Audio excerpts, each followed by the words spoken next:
It's the Real Kyper at Noon show, April 16th. We are live streaming here. Thanks for joining us. Our thumbnail today is limping to the finish line.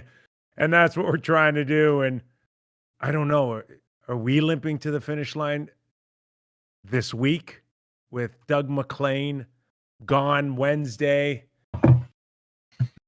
My understanding was that he and his lovely bride went on a 3-day binge. I hope it was worth it. I'm not sure what kind of shape he is in today. He tells me it was a good one. Maybe somebody should Google right now how to recover off a 3-day binge. Mac, you got your water there? Do we need to add lemon, cucumbers, watermelon? Look, it was a rest and relaxation type of vacation. You know, we did the glass bottom boat over the coral reef.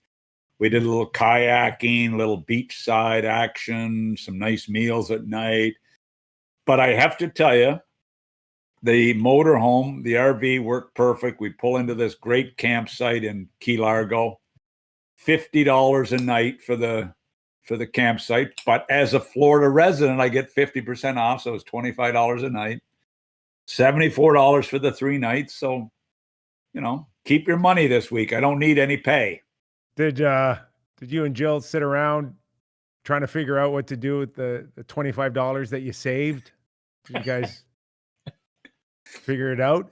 Well, when you're in, when your income has dropped significantly, you're in a little different, your cash flow is different. So it's always nice in retirement to save, Well, nice of you to think of me as you put your feet up at the beach. I really appreciated that.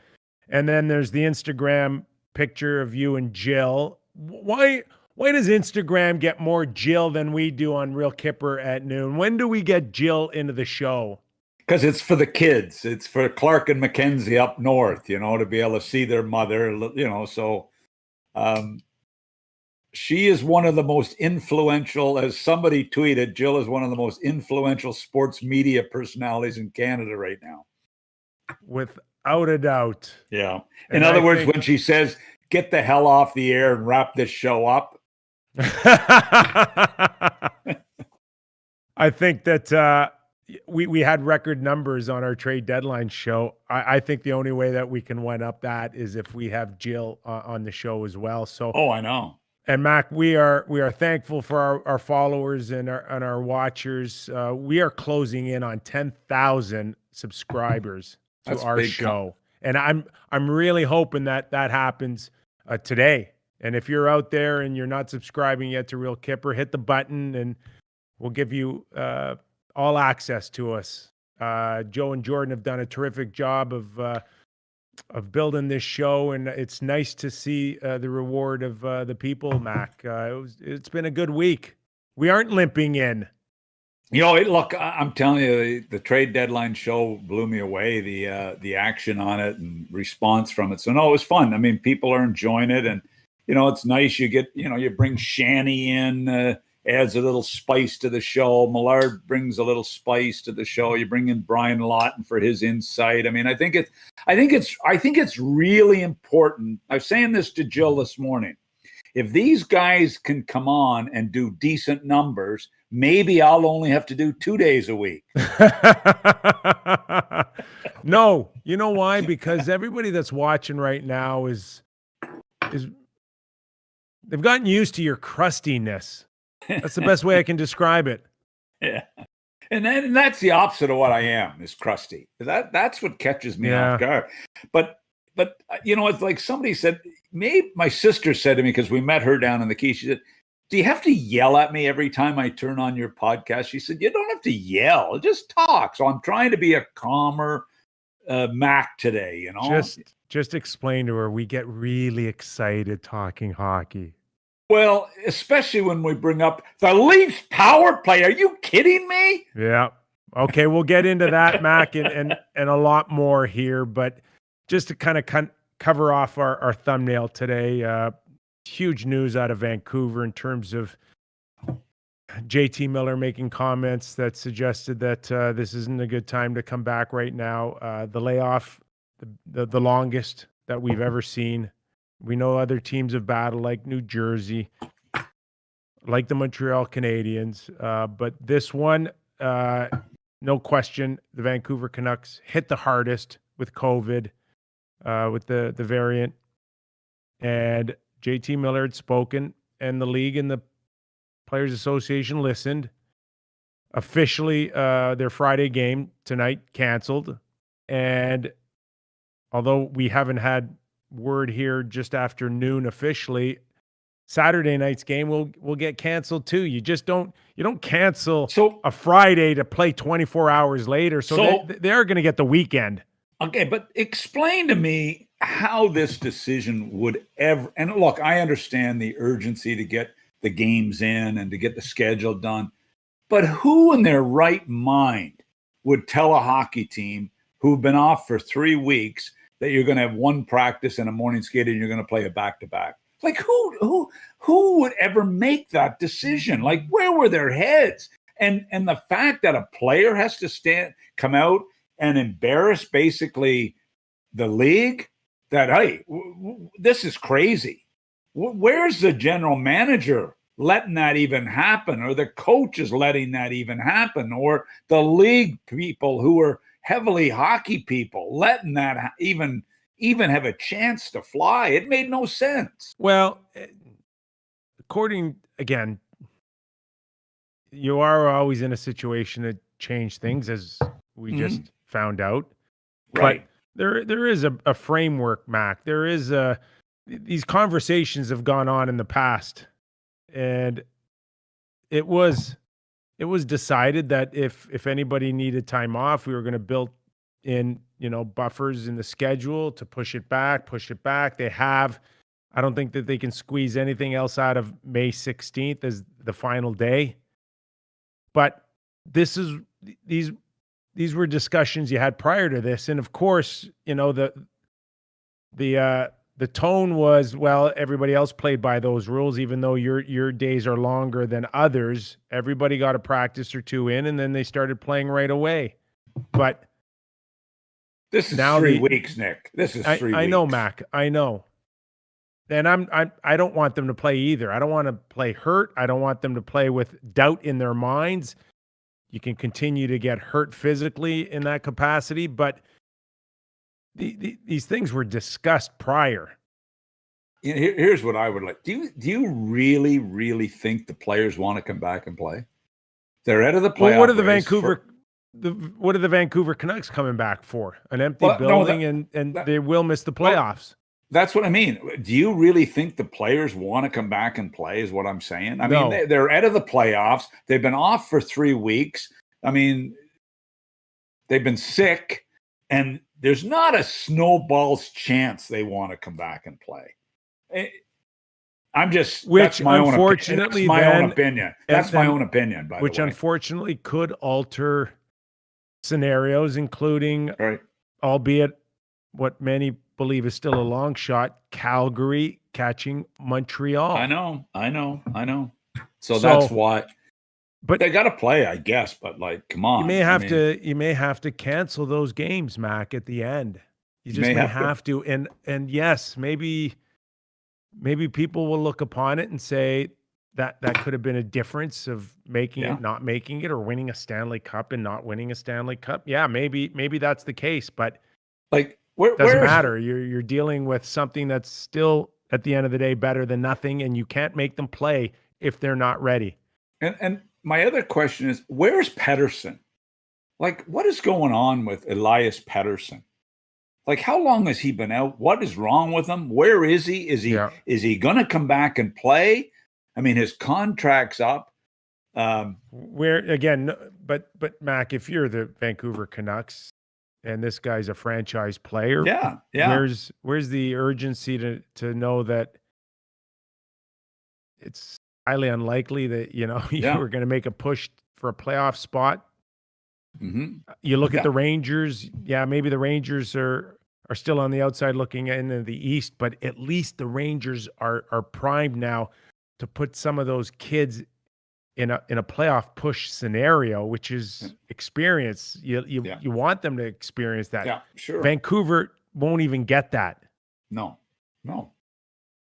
So it's really an unfortunate situation. Yeah, it is. And Gaudette gets traded in the middle of the whole thing.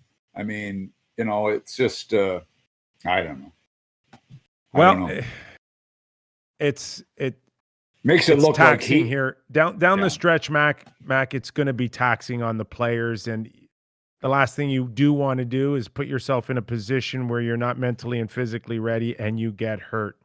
In saying that, part of our thumbnail today, but that's the whole thing. Just before you go to Stamkos, that's the whole thing. You're going to put players on the ice that have been off for 3 weeks and have been sick, and who knows how bad they were sick, and risk injury. That's why when JT Miller came out, I said he had to come out and say this. Like, is it not common sense? But anyway, go to Stamkos. I'm done. It's heartbreaking, Mac, to think that Stamkos, after everything he's been through in the last season, including, of course, not being there to lift the Stanley Cup, or at least come off the ice as a player that contributed. We know that he had the terrific goal, and we don't know what his injury is, but what we do know is he's been placed on long-term. That's retroactive, I think, to going back to April 9th, which means that he'll miss the next 7 days. 7 games of Tampa Bay. And I have no idea what it is. So let's just get that out of the way. We're speaking, and it's on speculation that it could have something to do with his surgery. It could have something to do with the abdominal muscles, the groin, the tear.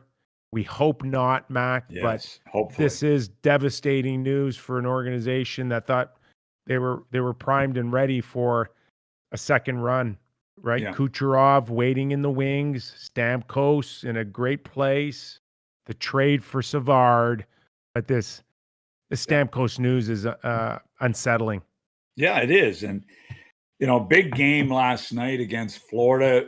I mean, when's the last time we had the Panthers and Tampa battling for the first place in the division? And again, even without Stamkos, they find a way to win in overtime. They're still a pretty good team. Stamkos, by the way, did me a big favor a week ago. There's a young kid just outside of Toronto in the Kitchener area, Zachary Kennedy, who was battling for his life, actually cancer, and Steven Stamkos, his favorite player of all time, Tampa Bay, and Steven did a real nice video for Zachary, and Zachary sent me a note saying, "Wow, it made the day, to say the least, and for the family." So Stammer's always been as good a guy as you can find in the business. So it even makes it worse when we know how important he is to the team, but unfortunate for this kid to have to go through this again. When we look at that Central Division, Mac, of Carolina, Tampa Bay, and Florida, we see some pretty good hockey there. And I'm watching Carolina again last night. A real convincing win over a Nashville team that has looked real good. Yeah. And how do we see this scenario here? Because a Carolina win in this division sets up Tampa Bay and Florida, what we assume could be their best local, regional, whatever you want to call it, series ever in history. Well, and to think that they can't, where the fan situation will be come playoff time, we don't know yet. I mean, they're pretty liberal, obviously, in Florida, so we'll see. But this is so big for the Florida Panthers. They have desperately, Nick, it's been over 20 years since they've had a playoff run. They need a playoff run. This series is so critical. I just saw a notice the other day, by the way, the Florida Panthers redoing the War Memorial Auditorium, $65 million. The Panther ownership are putting in to redo the War Memorial into their practice facility down here in South Florida. So they need a run so bad at playoff time to get their fan base back and get it in the building. They've got a loyal group, but they need the masses. And this playoff round is going to be so critical for the Panthers. And if they could ever win it, which won't be easy, but I'll tell you, you got a hell of a battle when you got these two Russian goaltenders going head to head. You got the good backups that they may need in these series. Star power on both sides. Barkov is playing like a beast. Huberdeau. So look, it could be special. And Tampa are going to need Stamkos and Kucherov. How is he going to be missing the entire season? Basically, I mean, we know he can score and we know he'll be good, but look, Florida could give them an unbelievable run for their money if this is a first-round matchup. Oh, those first two rounds are going to be real special. But you mentioned Carolina, and wow, I mean, fast. I'm watching Jordan Staal last night, Mac, and this guy does not get the credit he deserves. And I don't know whether or not we always had that perception that he was a second-line centerman or a great third-line checking centerman, but he is, in so many ways, a star in this league. I just don't know if it resonates with everybody else the way it does with me. I know what somebody it resonates with, and that's Rob Brindamore. Rod Brindamore would love this guy. And you saw the burst of speed last night on the first goal and then the nice pass to Foegele. I mean, look, it was a great play by Staal in his 1001 first game. I mean, that's a great milestone. Look, I remember watching this kid in Peterborough Jr. I remember watching him thinking, oh, my God, if we could ever get this guy. It was the same bullshit I went through every draft, those guys. I mean, where did he go? I mean, did he go first, second overall? Was it to Pittsburgh he went? And I mean, he's had a great career. Yeah, great career. So we'll see if Chicago or Dallas can push anybody into thinking that they can get it close. But right now, it does look like those 4 spots are locked up. East, you want to go to your Boston Bruins because I mentioned the Rangers pushing. Boston would be the obvious team that they're going to push here. The Rangers, they look like they can go legitimately into a playoff kind of push, especially with Panarin. It was the first time I've watched the Bruins in 2 months that I actually liked what I saw. Well, everybody's talking about their best and most complete game last night. Oh yeah, and let me tell you why. Them 2-1 almost. They put a line together with Krejci, Craig Smith, the dependable guy, and Taylor Hall. Yeah, that's the first time I've seen a real good complete second line, where they have 3 solid guys on the line. Hall looked like a different player. I mean, he looked like a different player. Scored a nice goal.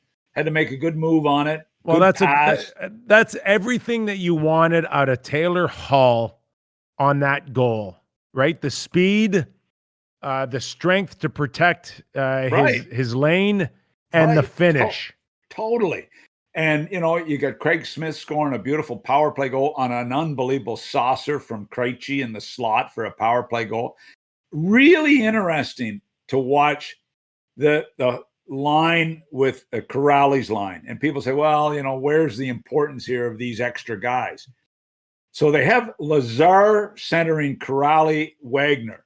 They played 16 minutes. Kuraly was third in ice time on the Bruins at forwards last night, 1 second behind Bergeron. So the depth they have, and all of a sudden the kids are all out of the lineup. Kids are either in the stands or back in Providence, and they've had a veteran lineup. And it looked deep. I mean, even DeBrusk goes on the line with Coyle and Ritchie. Good line for them, a good solid line with veteran guys. Riley comes in on the blue line, gets an assist for them. I'm still not sold on the blue line. Tuukka Rask gave them a hell of a game. Gave him a hell of a game. So it was against a real good Islander team. So that to me was one of their most complete, and you said it, one of their most complete wins of the year. An Islander team that's owned them as well. So Big time. The mindset now has to feel a little different that you were able to come out with your best win against a team that you got to figure out.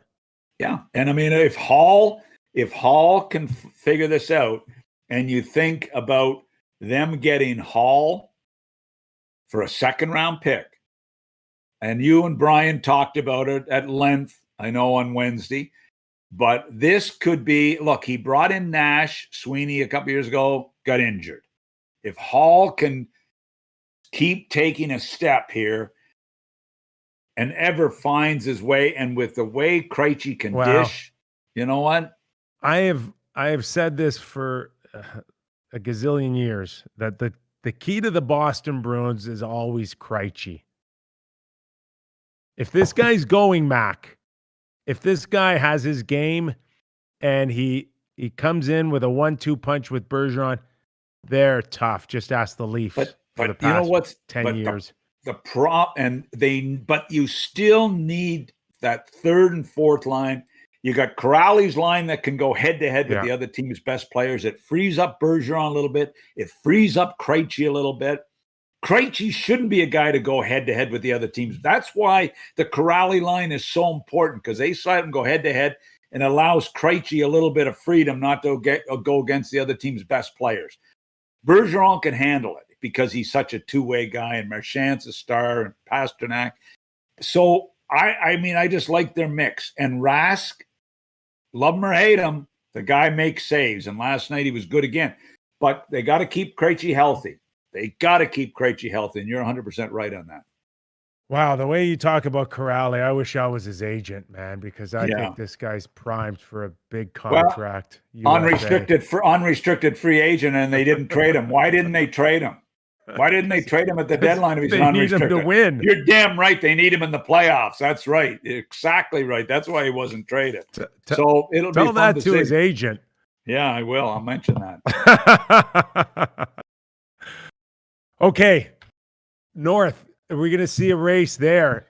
We've got you're Calgary. Damn right we are. We've got Calgary and Montreal tonight, which will be, as you like to say, huge.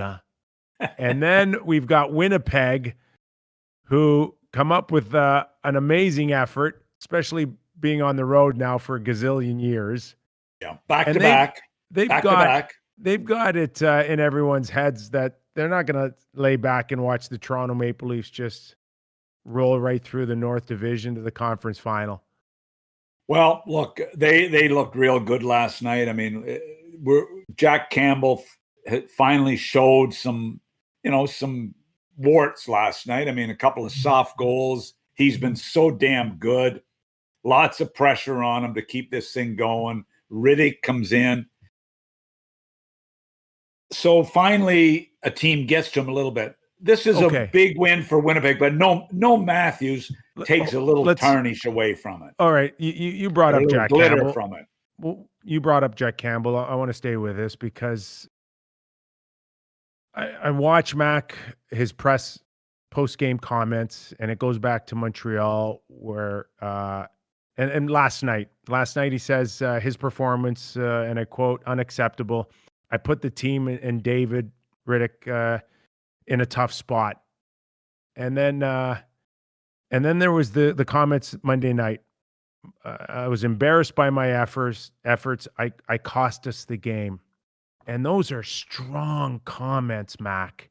No. Really strong comments that should not come off an 11-0 performance and a record, an NHL record. Get the PR guy to talk to him and tell him just calm down with you don't want to get that going in the media. You just don't want to get that going. It's too close to playoff time, and you don't want that. There's no need of him making those comments. No need whatsoever to make those comments. This kid has stood on his head for this team. And all he has to say is, hey, yeah, I struggled. I had an off night. End it. End it. I just don't get into being embarrassed and I let the team down and all that bullshit. Forget it. I just wonder now about the mindset of Jack Campbell and the feel that you're on this amazing high, and then to go from that to an amazing low where you call yourself embarrassing. And I wonder, Mac, at his age now, being in professional hockey for over 10 years, is this been an issue with him? This being emotionally unsettled? I think that's the term that I can use, but goalies can't swing this much. It's going to affect them completely on their performance from game to game. Is he too hard on himself? Very seldom do you hear a goaltender, like once in a while, you'll hear a goaltender make a comment like this, but not as often. And typically they say very little. Typically they say nothing. So I think he's just got to relax a little bit. But look, when you go 11-0, the pressure starts to mount, and And, I feel bad for him because he's been so damn good. But what is that, 3 losses in a row? Leafs have gone from, I think, a stretch of 6 wins in a row to 3 in a row now of losses. So he, but he's got a ton of character, apparently. The players love him. He looks good. Like Nick, he beats himself up, Mac. Oh no, he does. And before he got pulled last night or the other night, this guy made 4 or 5 great saves. Yeah, 4 or 5 great saves to start that game. So, say less. It's like coaches that stand up and shoot their mouths off after games and go on and on. All they do is get themselves in trouble. Say less. Say a lot less, and just focus on getting the job done. But don't get into giving these big explanations after losses. Now, how would you handle if you're Sheldon Keefe and to more of an extent Kyle Dubas or Brendan Shanahan when it comes to Frederik Andersen now? And you saw this great run from Jack Campbell, and maybe he's leaking oil a little bit now, and Riddick comes in, and Riddick is a capable guy that could easily be a first star in a game, but he's not really set up now to be your guy. So what do you do with Frederik Andersen now? Because he's starting to skate again, and do you start building this guy up as if you're going to give him his net back? You got no choice but to get him as ready as you possibly can get him ready, because what if Jack keeps leaking? Riddick, I mean, I watched Riddick on the Marner, Marner faux pas on that goal. I mean, Riddick, you love goal. Riddick. You love Riddick, but he's a backup goal. He's a backup goaltender. He's a backup goaltender. I don't care what I know the little kid in Calgary's devastated he got traded. I feel bad for the little fella, but he's a backup goalie. How do kids fall in love with backup so much? Must be because I don't know. But anyway.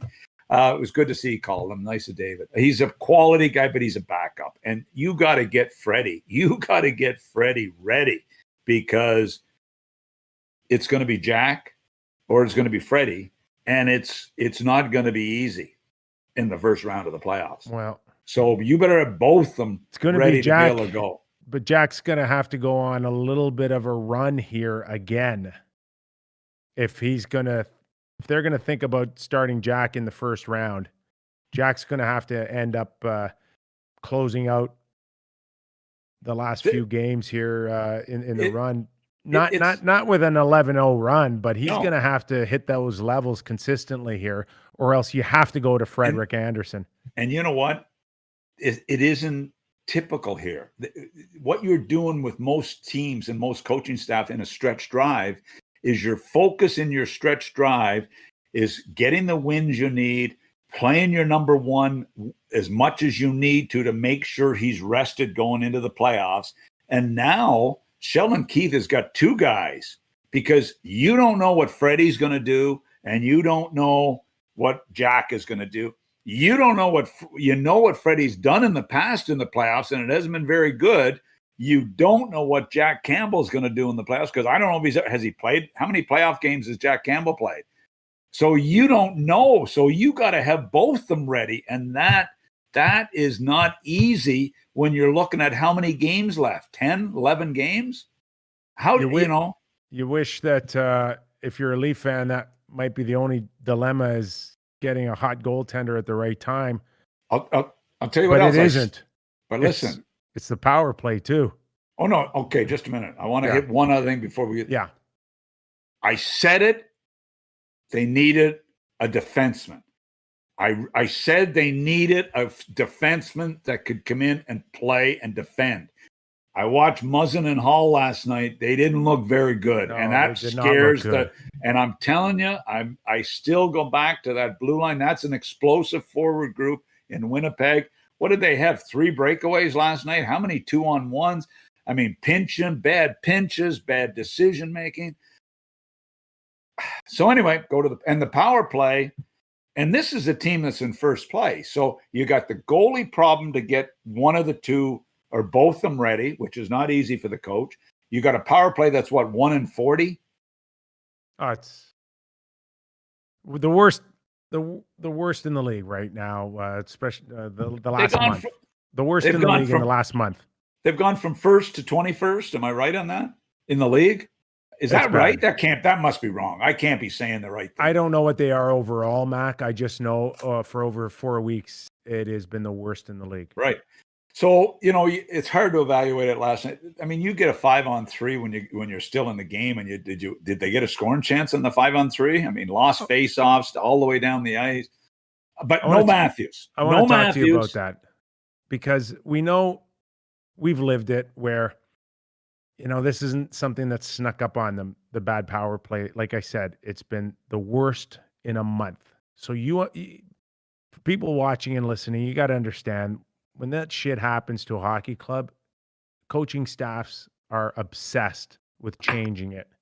Yeah. So there are meetings, there's video, there's as your groups, and then there's individual meetings as well. Sheldon Keefe and his staff and Manny Malhotra have beaten this power play up, left and right, up and down for a good 3 weeks now. I watched last night, Mac, and 7 minutes in, they get the 5-on-3. Yeah. And Sheldon calls a timeout. And the first thing I said to myself is, what the hell are you going to say in that timeout that you didn't say 20 minutes ago in the dressing room, that you didn't say for the last 3 weeks in every video room meeting that you've had? Why 7 minutes into the game are you now pouring gasoline on a fire now? Just let them go. Let them go. I thought it was a horrible timeout. Has it ever occurred to them that, as a coaching staff, that really sometimes the power play don't need any coaching? And just like I know Manny, I had him, and I don't know if Manny ever played a power play. And I know he did. I don't know if he played on the power play with us in Columbus. I don't think we were pretty bad, and I don't think he was on the power play there. But anyway, it doesn't matter. He's a solid hockey guy. I get that. But listen, sometimes you just don't coach 5 or 6 weeks ago, Manny Malhotra was the greatest coach not behind an NHL bench yet. In Toronto. Just he was the next greatest coach coming. Right. And now what did he got dumb overnight like the rest of us? But what you do is you're snake bitten. You've got this great. Sometimes you just back off, and you just, instead of over coaching, you undercoach the power play.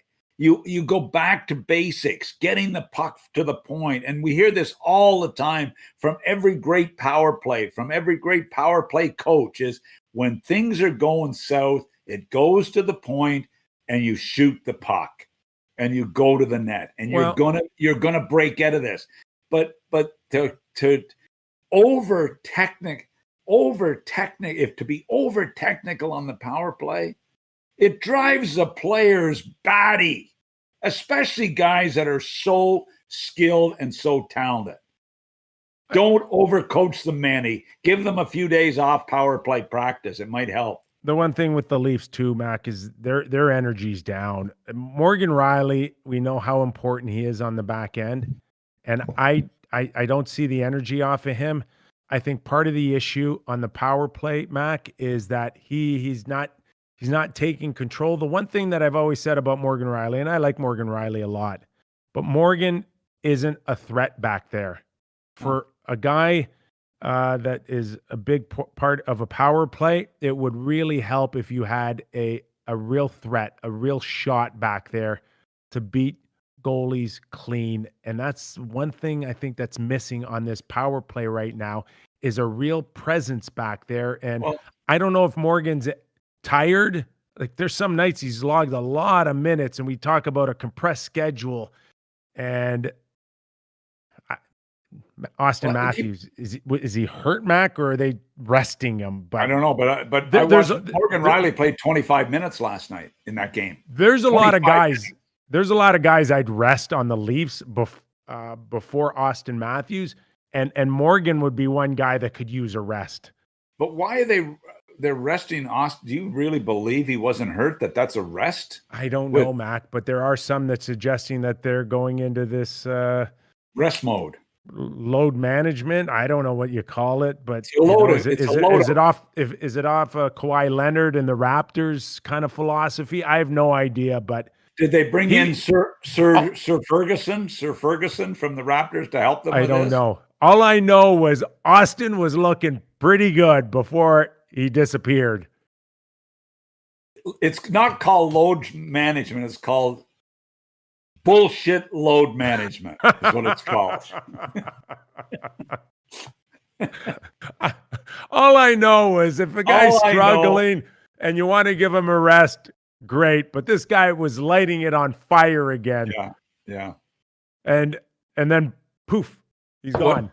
What I may do is maybe cut his ice time down from 24 minutes down to 18, but keep him when you need him for the power play. And so, maybe you can give him a load management rest during the game instead of the full night up. But they're 1 point up on Winnipeg?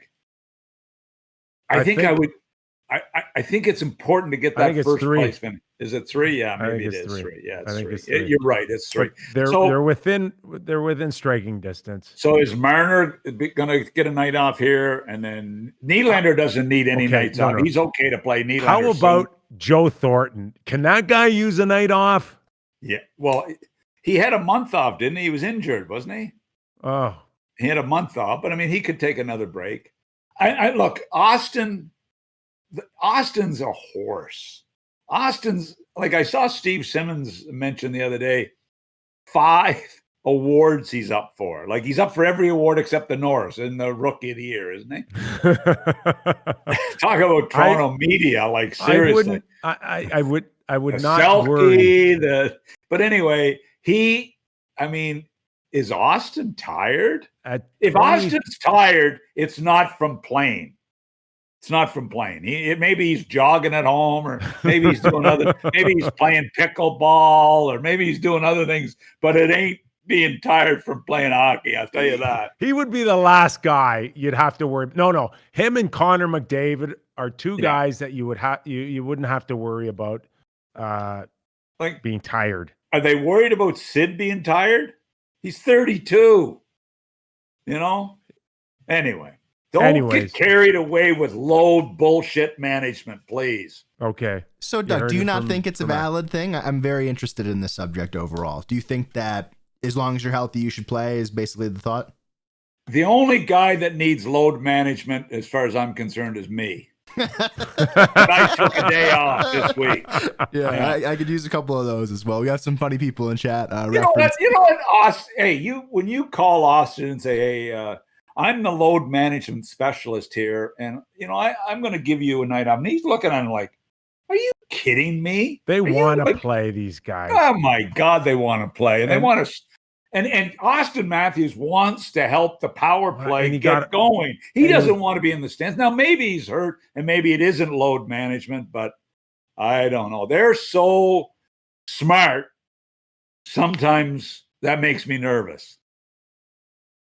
Well, we'll see what happens down the stretch. But, Sheldon has talked about going to his depth now and getting guys involved because you're going to need them. And could he have played if it was a playoff game? Would we have seen Austin Matthews sit out? Of course not. So there is, Mac, whatever it is, there is enough to say in many ways they're resting him in some capacity, even if they think it's going to help a nagging injury, which I kind of question. But I talked to a scout yesterday morning before I went kayaking for my load management break, and and he said you got to be careful at the trade deadline that you don't get too many players, and you get too many players and you screw up your lineup. And he said, is there any chance, Doug, the Leafs may have too many players because they brought in Foligno? I mean, so we'll see. I hope not. Okay, get Austin. Let Austin have his rest and get him back in there. And if Manny would cut back in the meetings and they would play Austin, things will work out.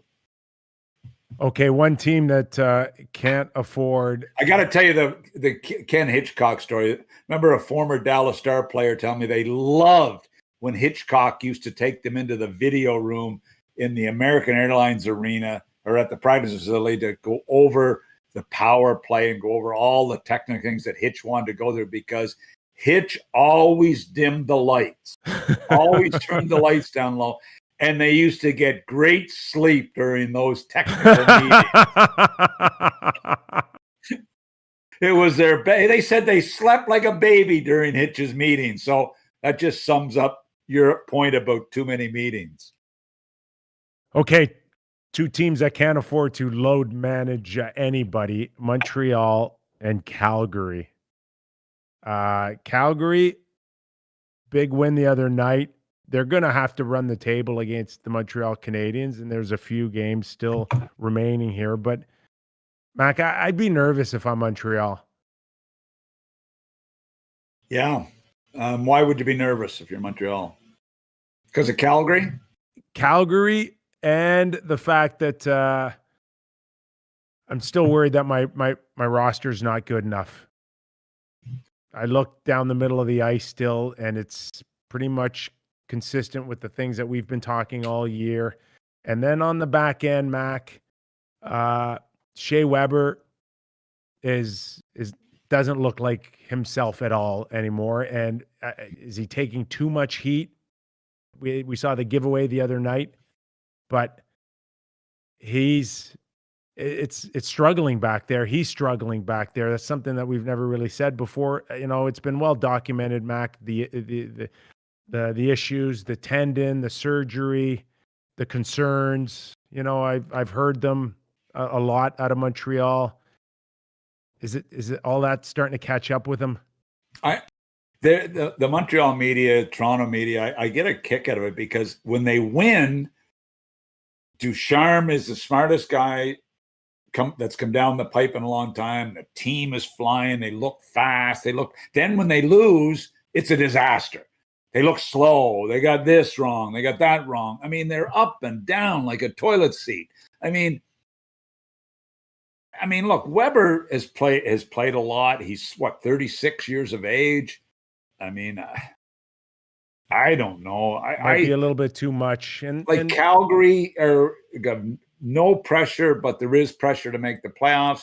Markstrom would scare me if he gets nervous, but I don't see Calgary. But they might. They're relaxed right now. I think Sutter's probably put a lot of pressure on them.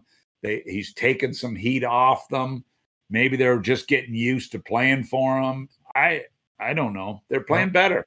So we'll see. Better. They got the first win under their belts. Another one tonight, Mac, would squeeze it. Would really. What would it do? What would it do for points tonight? Well, there's the games in hand still, which are a concern, right? Especially with at this point. But Calgary is 4 points behind, but Montreal's got 3 in hand. So a win tonight gets them 43-45, but still 3 games in hand. But Montreal, if they're not playing well, we know what those games mean. Montreal should get in because of the combination of Price and Allen. If they don't get in with 3 games in hand and 4 points up, that is an embarrassment. That is an embarrassment because Allen has done his job. Price and Allen have got to be the difference makers between Markstrom and who? Who? It's the little kid told. Didn't we find out who the backup was? I didn't see it. The guy that used to be in Arizona there. Darren Payne? Gosh. No. Darren Payne? No. He was in drawing Arizona. a blank now. What position are we talking about? Wasn't it a Dom? Wasn't it Dom? Oh, Dominic. Oh, yeah. The kid was in Tampa Bay. Thank you. Yeah. Tampa Bay. Yes. Okay. So I'm putting I may be wrong here, but I'm if Price and Allen don't get them in over Markstrom and Dominic.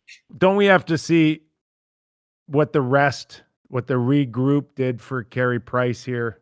You know, he's got to come off of that still, Mac, and show that he can win games by himself. That's what it's going to take. If they don't make the playoffs with Carey Price and Allen, this is an unmitigated disaster. They're still young down the middle. It's still an issue down the middle, and they're kids that played hard. They're good players, but that's still not enough reason to not get a playoff spot. They've got to get a playoff spot, or it is going to be ugly in Montreal. All right, Hobie Baker Award. Cole Caulfield comes off of the taxi squad. Mac, you're Bergevin here. Play him under Nort. Oh gosh, that makes me nervous, Mac. Play him for many reasons, but the biggest one is you're not asking the kid to come in and help save you, but it kind of looks that way. You know, he's putting the puck in the net. He can score. This kid can score. And it may he may come in and he can light it up on fire, but that's also catching lightning in a bottle. But that's another kid that you're counting on when you've already got a young group down the middle of the ice. So, I mean, they're more of a veteran group now with Stahl in there, but still, they're 2 key guys down the middle, and then you're Ed Caulfield. But this kid can score if he gets a chance. I would bring him in power play, give him a sniff there. I think they got to put him in. They got to with the way this kid can score. Okay, we'll keep an eye on that storyline. Yep. One of the trades, Mac, that we didn't really discuss in our 2 hours Wednesday because it was so late was the big Anthony Mantha. I want to get your thoughts on it. It was a name that we did not hear. No one got a sniff of Anthony Mantha being available.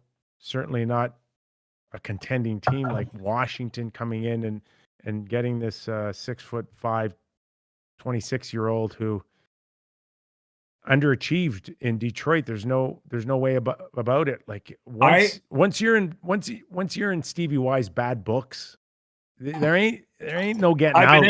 I've been in them. And I was his coach.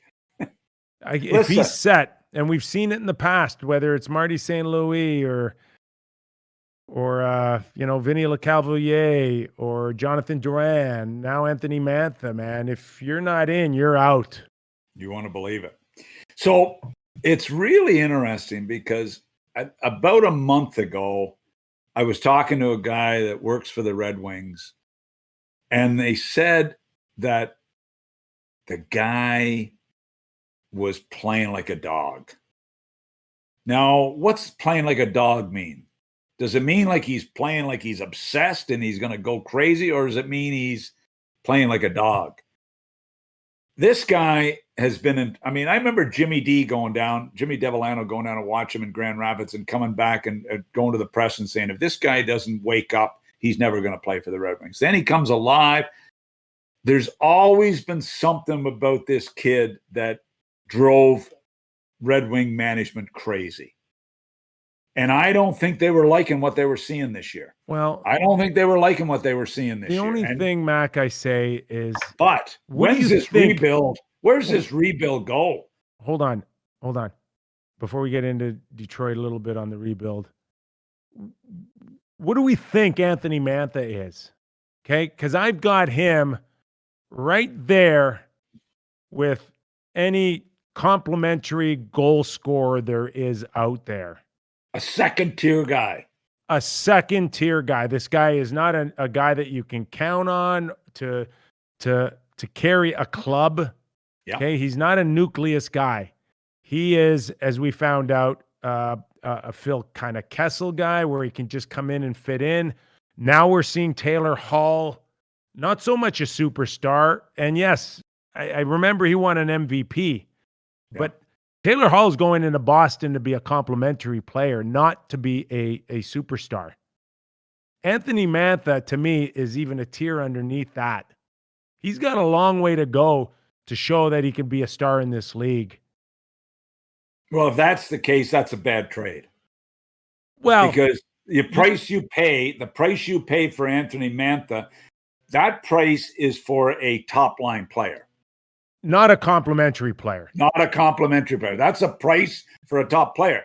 So Brian McClellan didn't go in with this idea. McClellan went in with the idea that he's going to be a 1-2 centerman or with top forward for him. Wing, forward, wherever he's going to use. But who's he ahead of? He's not ahead of Backstrom. He's not ahead of Ovechkin. He's not ahead of Oshie. He's not ahead of Wilson. He's coming in to kind of pick up some garbage here. And I know he's got 2 goals, Mac, but one of them was the 5th of a 6-1 win, and the other one was off of a loss last night. I just when there's a big goal needed, I know it didn't happen in Detroit. So, but then there's rumblings that who else is going to leave Detroit? I mean, look, you said it. Like Stevie did not believe that this is a guy you build your franchise moving forward with. He's got Larkin there, Mantha, Bertuzzi, a number of guys that you felt, okay, these are going to be important guys as you move down the road. No, not the case. Out he goes. And this rebuild, and somebody said, well, Stevie thinks the rebuild is going to be longer than he thought. Well, they're 1 point behind. They're 1 point behind Columbus right now. Look at their win last night. Did they look like they had the sails taken out of them with their star player in his prime at 26 getting traded for a first and a second and I don't know, good fillers, but not stars. No star came back. No cachet came back. Look, the Washington Capitals, whether they believe it or not, they still are considered by their owner as a Stanley Cup contender. And when you got Ovi where he is, and you got Kuznetsov where he is, and Backstrom where he is, and on and on and on, Karlsson, you're expected to be a Stanley Cup contender. Does Mantha help them move more towards that goal? Not for me. We'll see. The other thing too, Mac, is I think his biggest challenge is Anthony Mantha is just to light his own fire, because he can be great. He can be dominating. He can skate. He's got size. He's got everything you need, and he'll fight sometimes. It's in him. But showing up every night and wanting to be the best, that's something that Stevie Yzerman never saw in him.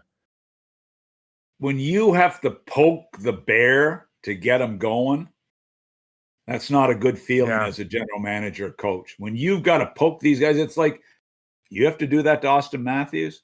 You have to. I know they're not even comparable, but the big guys in the game, the big guys, the top centermen, the top forwards in the game, Sid, top wingers. Do you have to poke those guys? There's got to be major self-motivation, and most of the stars are self-motivated. They don't need a coach. They don't need diagrams. They are there. They're going. And I haven't seen it at Mantha, and I haven't watched them that much this year, to be quite honest. There's some teams that I have a hard time staying on the channel with. And they have been one of them, although they're playing much better lately. Like, seriously, they're 1 point behind Columbus.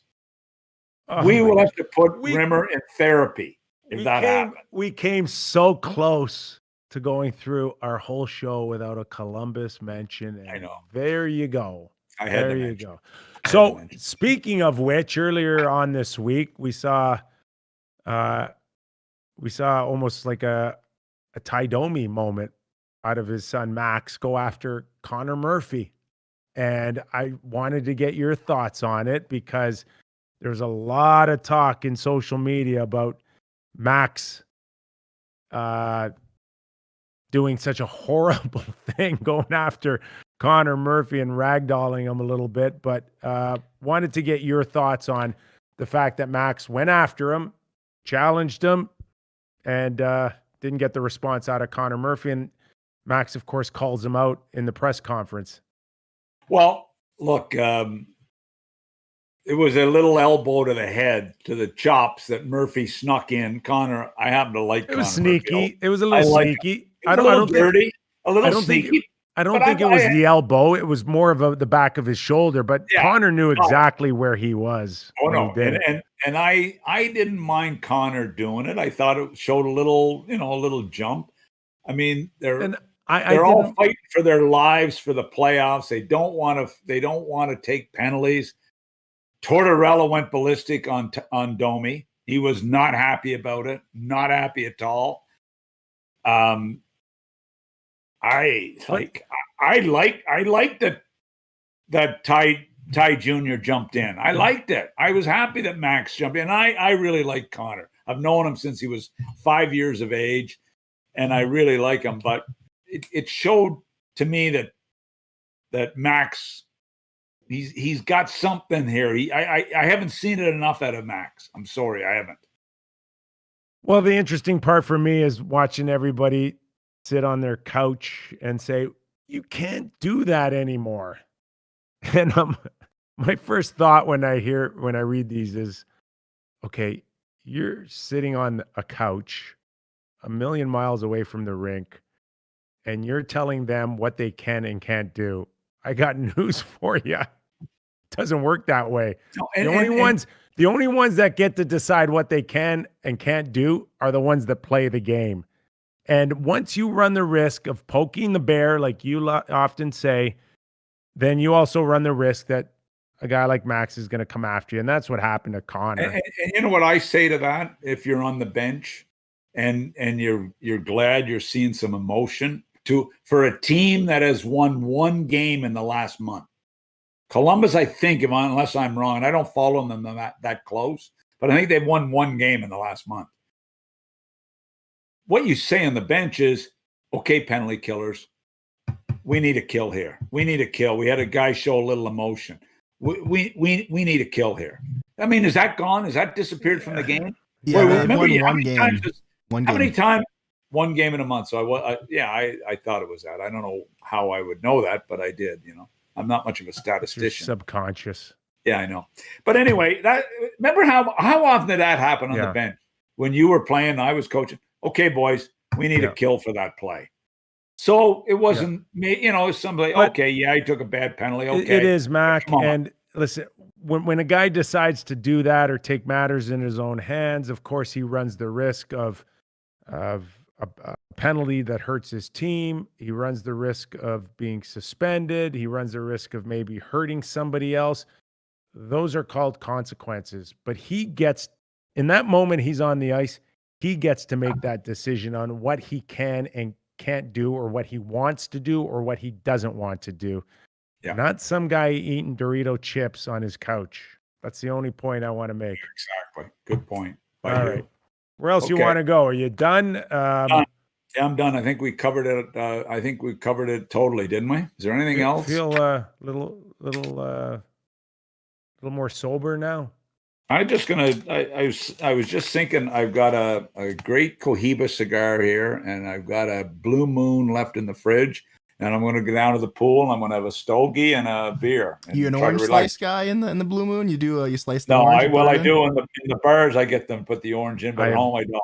I've got to get you our new natural peach tea. I had one. I had one yesterday on the beach in Key Largo. It was great. Thanks to Brian Leach, not the Hall of Famer, but a photographer extraordinaire who was able to Photoshop our little Buddha in your hands. Okay. And I just want you to know, if I see that in the little Buddha commercials, I will file a lawsuit.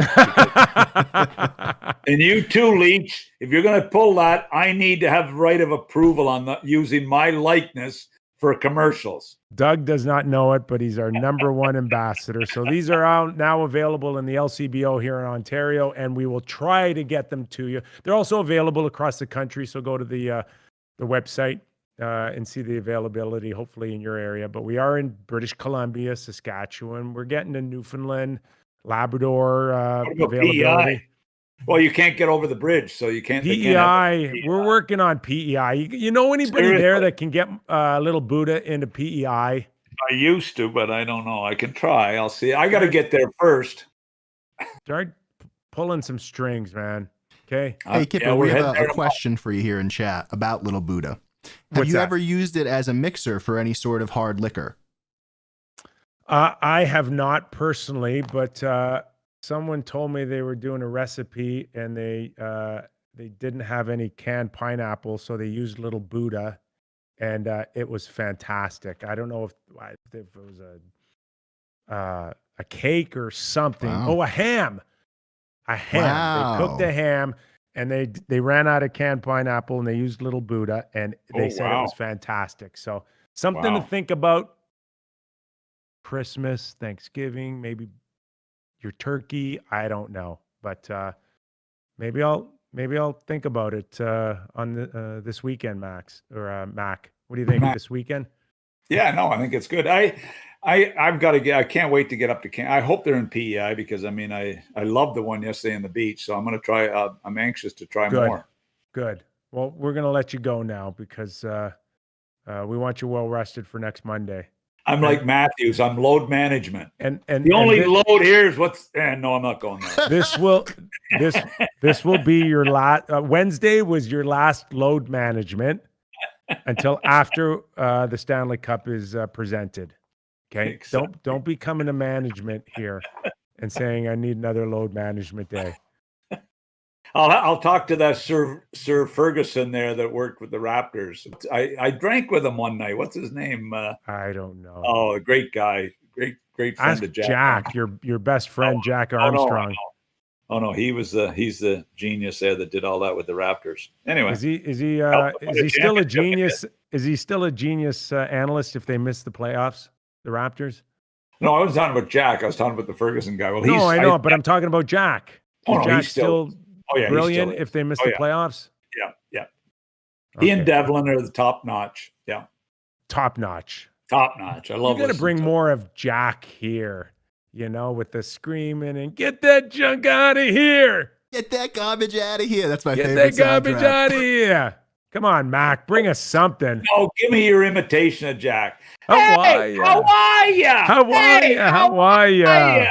Good to see you. How are ya? Our favorite, Jack Armstrong. I love him. Okay, Mac, enjoy the weekend. Okay, man. We'll have plenty to talk about Monday. Doug Maclean from Sunnyside, Florida. All right, for Joe and Jordan as well, thanks for watching. It was a great week. Like I said, we're going to close in on 10,000 subscribers to the Real Kyper at Noon show. If you're not on it, hit that button now. Hit the like button for Mac as he is already on the clock on his load management this weekend, and we'll bring him back on Monday. I'm Nick Kypreos. Thanks for watching Real Kyper at Noon. Stay safe, everybody. Like I said, we'll see you Monday.